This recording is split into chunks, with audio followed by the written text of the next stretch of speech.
Vamos a continuar con nuestra discusión de estos aspectos generales de la termodinámica. Ya hemos visto en videos anteriores a qué se refiere la presión, cómo se define desde un punto de vista físico, cómo la podemos relacionar con los gases, etc. Y en esta ocasión vamos a comenzar a hablar acerca de la temperatura. Bueno, vamos a comenzar diciendo que la temperatura es una propiedad. Esta propiedad nos indica hacia dónde fluye la energía.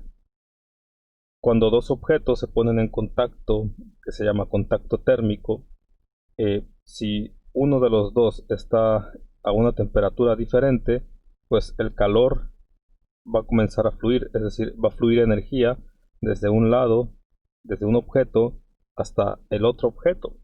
Entonces, esa tendencia del calor, esa tendencia de la energía a fluir de un objeto a otro objeto es lo que nosotros denominamos como temperatura.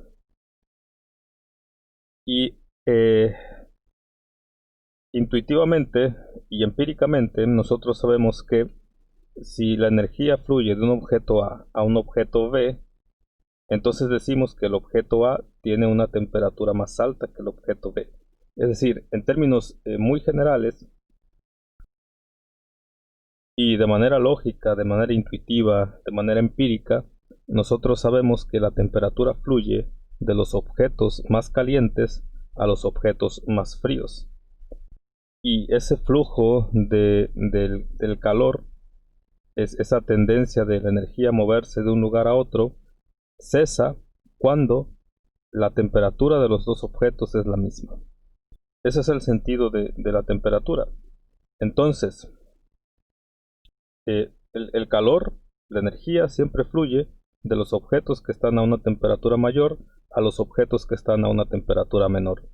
El ejemplo más simple de esta situación es, por ejemplo, si nosotros calentamos un metal y lo llevamos al rojo vivo y luego lo introducimos, por ejemplo, en un recipiente con agua. De manera lógica, nosotros sabemos que la energía no va a fluir del agua hacia el objeto, no va a fluir del agua hacia este metal que está caliente. El proceso inverso va a ocurrir.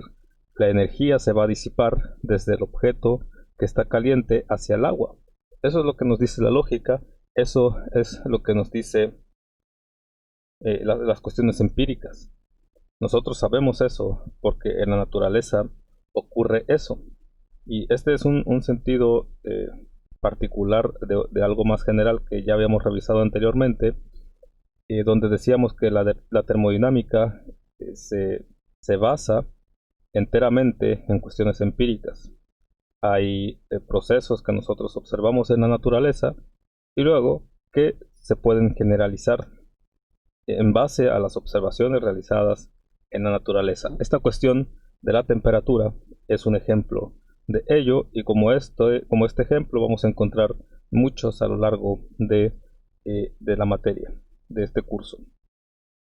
Bueno, cuando tenemos dos objetos que se ponen en contacto, en algunas ocasiones el calor puede fluir y en algunas ocasiones el calor no puede fluir. Y estamos considerando que los dos objetos están a temperatura diferente. Entonces, decimos que eh, si la barrera que separa a los dos objetos permite el paso de la energía, esa barrera se considera como diatérmica. Entonces el término diatérmico hace referencia a que la barrera permite el paso de la energía, eh, por lo tanto permite el paso del calor, y por lo tanto la temperatura comienza a variar si los dos objetos se ponen en contacto. Si la barrera es adiabática, se dice, significa que esta barrera no permite el paso de la energía. Entonces las barreras adiabáticas van a tomar relevancia posteriormente en el curso, pero hay que recordar que si la barrera que, que une a los dos objetos, la interfaz que une a los dos objetos es diatérmica, va a haber flujo de calor, va a haber flujo de energía. Y si la barrera, si la pared es adiabática, entonces no hay flujo de calor, no hay flujo de energía, independientemente de si los dos objetos se encuentran a temperaturas diferentes. Y aquí ya vamos a introducir lo que se conoce como la ley cero de la termodinámica. Esta es la más simple de las 4 leyes de la termodinámica que vamos a revisar, y también es la más intuitiva, y tiene el sentido de la definición de la temperatura. Básicamente lo que nos dice, es una generalización también, que si tenemos dos sistemas que están por separado en equilibrio térmico con un tercer sistema, pues esos dos sistemas están en equilibrio térmico entre sí. Suena un poco extraño, vamos a intentar clarificarlo. Entonces, si tenemos tres objetos, A, B y C, y resulta que el objeto A está en equilibrio térmico con B, y a su vez el objeto B está en equilibrio térmico con C. Bueno, ¿qué significa equilibrio térmico? Significa básicamente que los dos están a la misma temperatura y por lo tanto no hay flujo de calor. Entonces, cuando decimos que están en equilibrio térmico, significa que el calor, no hay una tendencia del calor a fluir de A a B, y tampoco hay una tendencia del calor de fluir de B a A. ¿Hay flujo de calor? Después vamos a ver que sí, pero en términos netos, no hay flujo de calor. Entonces el calor no fluye de A a B, y estamos considerando que A y B, cuando se ponen en contacto a través de una pared diatérmica, es decir, una pared que permite el paso del calor. Entonces, si están a la misma temperatura, no va a haber transferencia de energía, no va a haber transferencia de calor, y en ese punto decimos que ambos objetos están en equilibrio térmico. Entonces, lo que nos dice la ley es que si A y B están en equilibrio térmico, y B y C también están en equilibrio térmico, entonces el objeto A también está en equilibrio térmico con el objeto C. En términos muy generales, eso es lo que nos dice la ley cero de la termodinámica. Y es bastante simple, y es bastante intuitiva, y es bastante lógica, como se puede observar. Le repito, esta es la ley más fácil de entender de todas las leyes de la termodinámica. Y de aquí surge algo sumamente importante, tanto en la termodinámica como obviamente para la química, y es el uso del termómetro. Entonces vamos a ver, en términos generales, en qué se basa el termómetro. Vamos a ver que se basa en la ley cero de la termodinámica. Por ejemplo, vamos a suponer que de estos tres objetos que teníamos anteriormente, el objeto A es un capilar de vidrio que contiene un líquido, como el mercurio, por ejemplo. Y vamos a suponer, bueno, no tenemos que suponerlo, este líquido, el mercurio, eh, el volumen incrementa conforme incrementa la temperatura. Entonces el líquido se expande, si nosotros incrementamos la temperatura. Entonces, si tenemos ese mercurio, en un capilar pequeño, pues si nosotros incrementamos la temperatura, el volumen del mercurio va a incrementar, y el mercurio va a subir por el capilar. Entonces, ahora suponemos que tenemos el objeto B y el objeto C. Entonces, si suponemos que, por ejemplo, tomamos este objeto, este capilar de vidrio con mercurio dentro, y lo ponemos en contacto térmico con B, pues el resultado va a ser que, debido a la transferencia de calor hasta que se alcance un equilibrio térmico, el volumen del mercurio va a incrementar. Va a incrementar hasta cierta altura, y esa altura está definida por el momento en el que se alcanza el equilibrio térmico. Entonces, si tomamos este termómetro y lo ponemos en contacto térmico con el objeto C, y resulta que no hay un cambio en el volumen del mercurio, pues nosotros concluimos que el objeto B y el objeto C están a la misma temperatura. Entonces, el objeto B y el objeto, en este caso el mercurio, están en equilibrio térmico. Si el mercurio, el capilar del mercurio y C también están en equilibrio térmico, significa que B y C también están en equilibrio térmico, es decir, los dos tienen la misma temperatura. Y en eso se basa la ley cero de la termodinámica y en eso se basa el uso de los termómetros. Entonces, lo interesante aquí es que si nosotros colocamos unas divisiones eh, en el capilar de vidrio que contiene el mercurio, si lo dividimos en valores arbitrarios, por ejemplo, pues ya tenemos una escala para medir la temperatura, porque la temperatura está directamente relacionada con esta propiedad del volumen del mercurio. Luego vamos a usar otra escala que se basa en otra propiedad que la vamos a ver eventualmente cuando revisemos los gases ideales, pero en este caso la temperatura se mide debido al cambio en esta propiedad, que es el cambio en el volumen. Por ejemplo, también se puede medir en base al cambio de la resistencia eléctrica por efecto de la temperatura. Y ese es el principio de la medición de la temperatura de los termopares, por ejemplo. Entonces se usa una propiedad para relacionarla con la temperatura, pero todo está basado en la ley cero de la termodinámica. Bueno, la primera escala que se utilizó, la primera escala de temperatura que se utilizó fue la escala, una escala en la que se escogieron dos puntos de referencia. Se escogió el 0 para el punto de congelación del agua y el 100 para el punto de ebullición del agua. Entonces, pues hicieron sus mediciones, pusieron la escala de 0 a 100 y como estaba de 0 a 100, pues las divisiones que hicieron dividieron la escala 100 veces. Entonces, cada división correspondía a un grado centígrado. Y se llama centígrada, la escala se llama centígrada porque precisamente se dividió la escala en 100 grados entre los puntos de calibración. Posteriormente se desarrolló una nueva escala.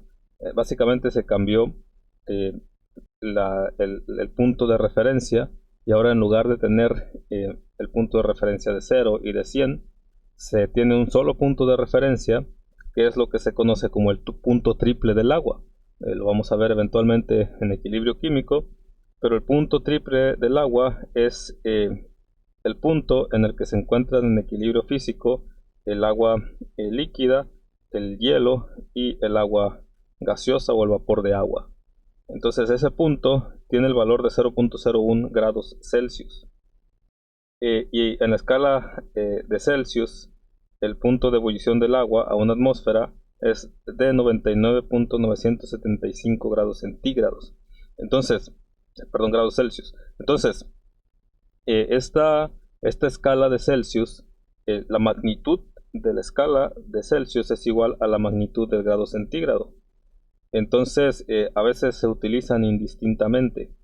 Y si se fijan, el punto de ebullición del agua es 100 grados centígrados a una atmósfera de presión. Entonces, en escala de grados Celsius es 99.97 grados. Entonces no hay tanta diferencia y a veces se usan de manera indistinta estas dos escalas. Nosotros nos vamos a referir a los grados como grados Celsius. Luego vamos a ver que se desarrolló otra escala. Esa la vamos a ver eventualmente cuando veamos los gases ideales, pero ya la vamos a introducir desde este momento. Y esa es la escala que nosotros vamos a utilizar en termodinámica, que es la escala de grados Kelvin. Y básicamente lo que tenemos que hacer es restarle a los grados centígrados, más bien sumarle 273.15. Cuando veamos las conversiones de unidades en el siguiente video, vamos a ver con más detalle esas cuestiones. Bueno, ya presentamos una visión general de la temperatura, definida desde el punto de vista termodinámico a través de la ley cero de la termodinámica. Básicamente es una propiedad que nos dice si el calor fluye o no fluye de un objeto a otro.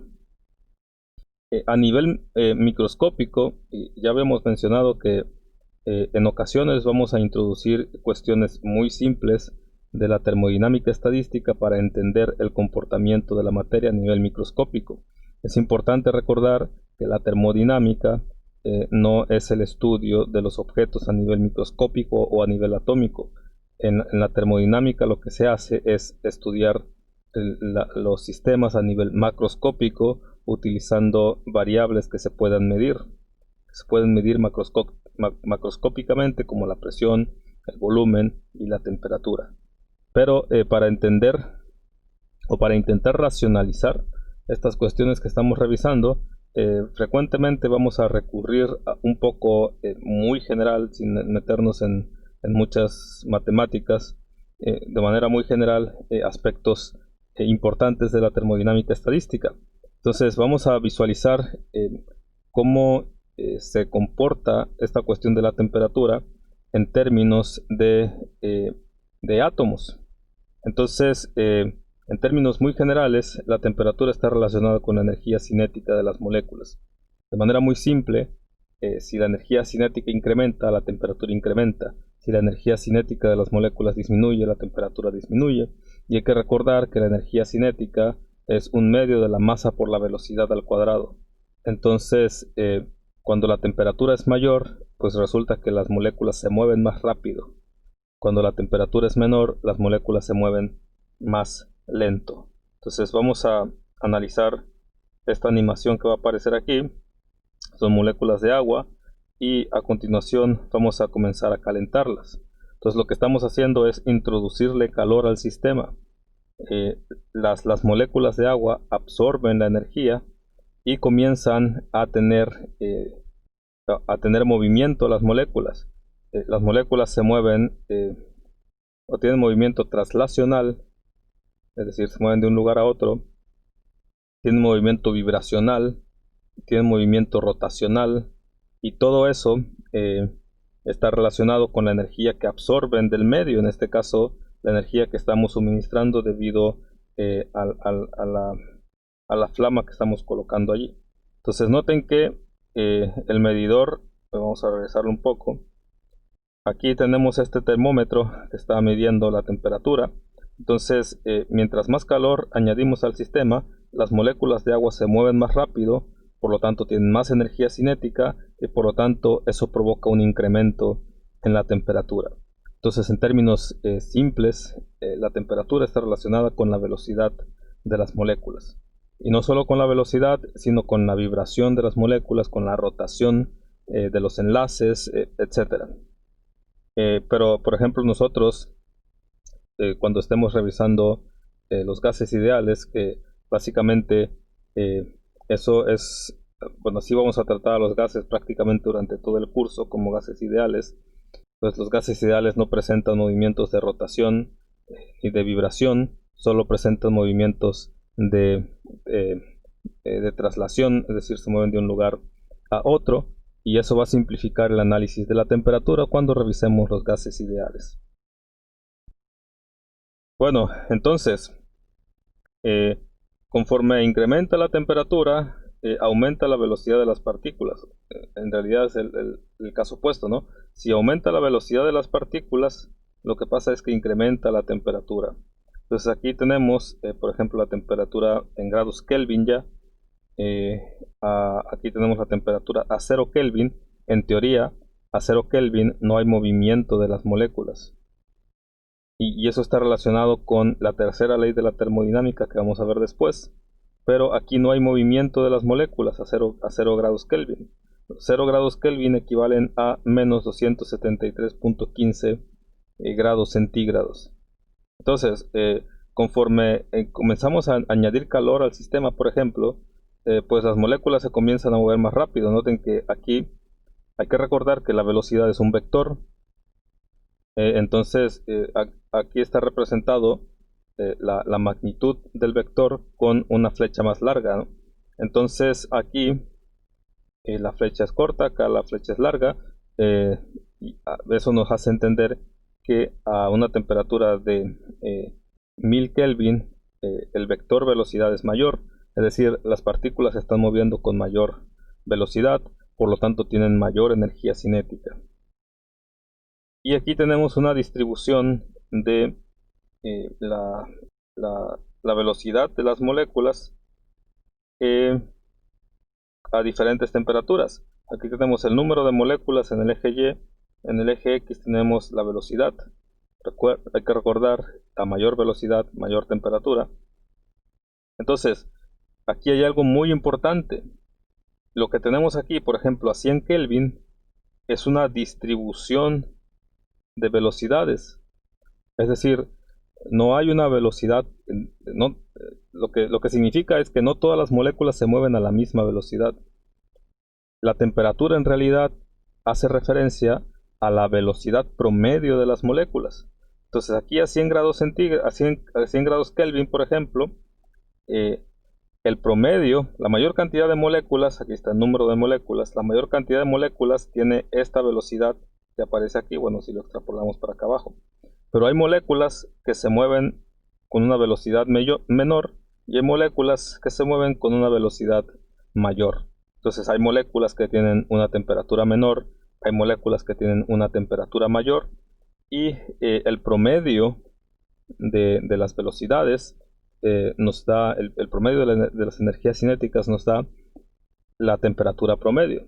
Es decir, si nosotros estamos en un cuarto, por ejemplo, y estamos a una temperatura, o el termómetro está marcando una temperatura de 25 grados centígrados, pues hay moléculas del aire que tienen la energía cinética correspondiente a una temperatura de 25 grados centígrados. Pero hay otras moléculas que tienen una energía cinética menor, hay otras moléculas que tienen una energía cinética mayor, pero el promedio de la energía cinética corresponde a la temperatura que nosotros medimos macroscópicamente. Y eso es muy importante, por ejemplo, cuando en cinética química se revisen energías de activación, y eso está relacionado por ejemplo, por qué algunas reacciones químicas ocurren a un nivel bajo y si incrementamos la temperatura, pues la reacción ocurre con mayor eficiencia, y cosas de ese tipo. Bueno, ¿qué es lo importante de recordar de esta cuestión de la temperatura? La temperatura está relacionada con la energía cinética, y la energía cinética está relacionada con la velocidad. Mayor velocidad, mayor temperatura; menor velocidad, menor temperatura. La otra cosa importante es que la temperatura es, al final de cuentas, un promedio de las energías cinéticas de todas las moléculas del sistema. Entonces hay moléculas que tienen menor energía cinética, hay moléculas que tienen mayor energía cinética, pero al promediarlas resulta que la media es la energía cinética correspondiente a la temperatura que nosotros medimos a nivel macroscópico. Bueno, vamos a dejar este video hasta aquí, y vamos a continuar en el siguiente.